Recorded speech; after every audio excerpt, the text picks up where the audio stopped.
Todas as vezes que a gente está no meio do furacão, no meio da tempestade, essa tempestade é muito forte, é evidente que a gente tem medo. A gente tem medo das consequências imediatas.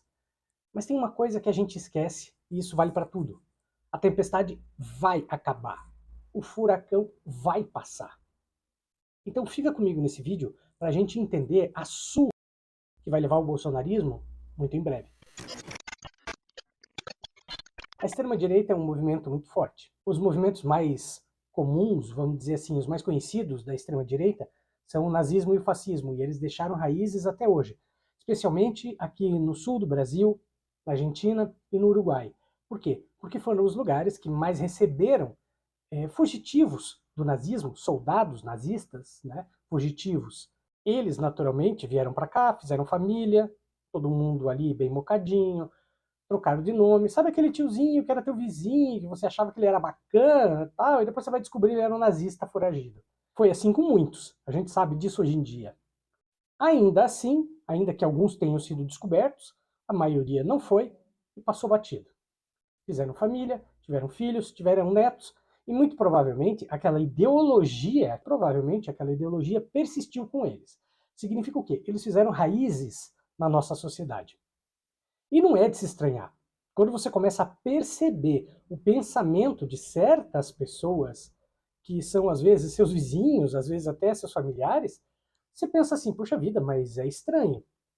E sabe por quê? Porque, veja, na Alemanha nazista, bom, nem todo mundo, claro, sabia o que acontecia, nem todo mundo tinha total certeza do que acontecia, não tinha total certeza dos campos de concentração, da existência dos campos de concentração e etc.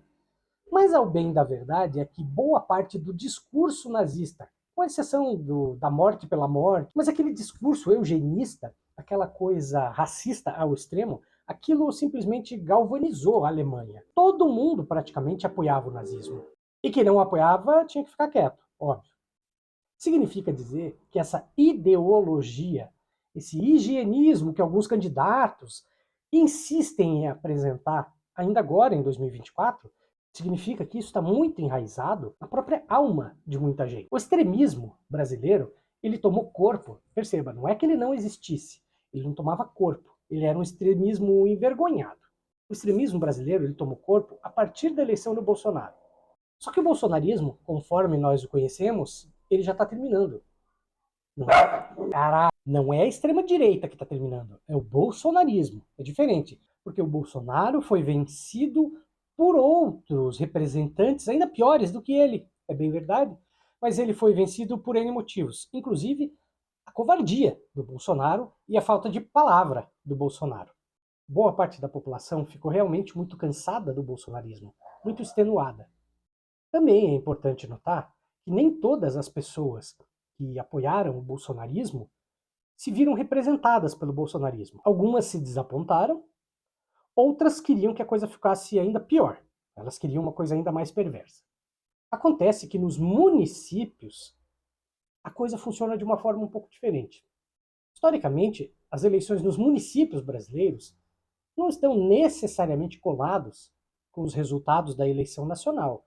Então, quando hoje em dia muita gente está falando assim, especialmente dos bolsonaristas, olha a sua que o PT, que a esquerda está levando. Quem manda nas prefeituras de verdade sempre foi o que nós entendemos como centrão. Então, quando a extrema-direita bolsonarista fala que o PT está levando uma surra, olha, mentira não é. Só que o bolsonarismo também acontece que quem ganha de verdade é o centrão. E perceba, inclusive, o seguinte, o centrão, ele não se restringe a X partidos. Você tem representantes do centrão até dentro do PL do Bolsonaro. Claro que há exceções horrorosas de uma extrema-direita que deveria estar na cadeia e está concorrendo a cargo público. Depois puxaram e começaram a falar de outra questão que foi sobre feminicídio.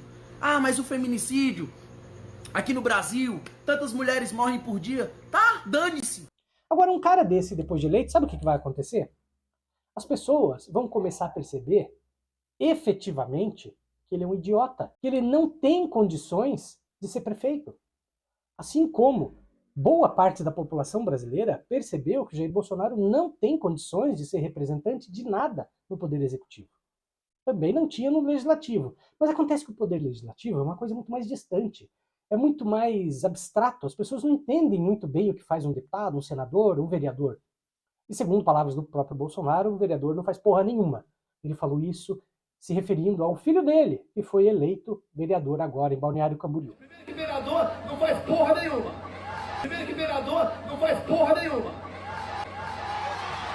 Não vem com o papo que vereador faz, que vereador não faz. Até porque eu já fui vereador. Até porque eu já fui vereador. Agora o prefeito já é um pouco diferente. Quando a cidade está uma porcaria, as pessoas vão se lembrar do prefeito. A cidade esburacada, com a cidade sem posto de saúde, sem remédio no posto de saúde, as pessoas vão lembrar de quem? Do prefeito. E aí é diferente de você reclamar de um presidente que está lá longe. Você nunca vê um prefeito, você vê, especialmente se for numa cidade do interior, você encontra o cara na rua, você reclama para ele. Então se o cara for um completo estúpido, como esses da extrema-direita brasileira que estão tentando, e alguns conseguindo, ir para o poder executivo municipal, eles vão ser cobrados na rua. Tudo isso eu estou dizendo para quê? Se esses caras ganharem, eles vão ter vida curta no poder executivo, mas eles não conseguem implantar aquela agenda radical que eles vivem pregando. A eleição para prefeito de 2016, ela não foi contaminada pelo bolsonarismo, porque em 2016 o bolsonarismo em si não existia. A eleição de 2020 foi um pouco contaminada. Então acaba sendo muito mais fácil um cara falastrão, um boquirroto como esses Burini da vida, terem sucesso em alguma cidade um pouco maior. É verdade, porque o prefeito normalmente não anda na rua numa cidade grande. O cidadão nem encosta nele, nem sabe quem ele é. Já nas cidades pequenas, a realidade é diferente. O prefeito anda na rua e ele é abordado pelos cidadãos. Mas como nem todos os cidadãos brasileiros são descendentes de nazistas, significa o quê? Que esse discurso ele vai refluindo. Não significa, por outro lado, que a gente deva largar isso de lado. Ah, esquece que logo eles vão embora. Não, eles não vão embora. Se a gente esquecer, eles permanecem no poder. Tem bastante gente que comenta aqui no canal falando assim, mas esquece o Bolsonaro. Não, eu só vou esquecer o Bolsonaro quando ele estiver apodrecendo na cadeia. Aí eu vou esquecer, porque eu não vou esquecer dos 700 mil cadáveres que ele ajudou a empilhar no Brasil, e dos quais 250 mil, segundo um estudo sério da USP, são de responsabilidade direta dele, por todos os crimes que ele fez, por atrasar a compra de vacina, por estimular as pessoas a se aglomerarem, tomar cloroquina, ivermectina, não usarem máscara. Então eu não vou esquecer do Bolsonaro. E eu sugiro que as pessoas não esqueçam desses criminosos. Nós temos que nos lembrar deles, sim, e tirar eles de circulação. É claro que se a gente não tivesse feito nada, se não tivesse, por exemplo, o Xandão, se não tivesse o Lula no poder e não decretado a tal GLO, é claro que esses caras teriam dado um golpe. Significa dizer que a gente tem que ficar atento, sim, e não dá para deixar passar.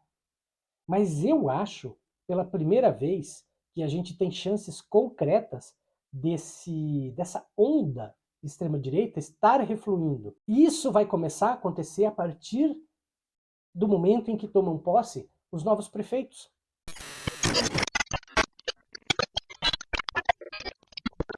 Se você chegou até aqui nesse vídeo, você gosta das nossas postagens, você gosta dos meus vídeos, peço a gentileza para você, curta, compartilhe os nossos vídeos, se inscreva no canal, a inscrição é totalmente grátis, você não paga nada por ela. Eu sei que às vezes as pessoas fazem confusão entre inscrição no canal e se tornar membro. Se tornar membro é outra coisa, que aliás eu peço que se você puder, você se torne membro. Você se tornando membro, você vai contribuir com o canal com R$ 4,99 por mês. Não é o valor de uma fantaúva quente no restaurante onde você almoça. Mesmo assim, você pode ter certeza que você vai estar me ajudando muito a produzir mais e melhores vídeos todo dia.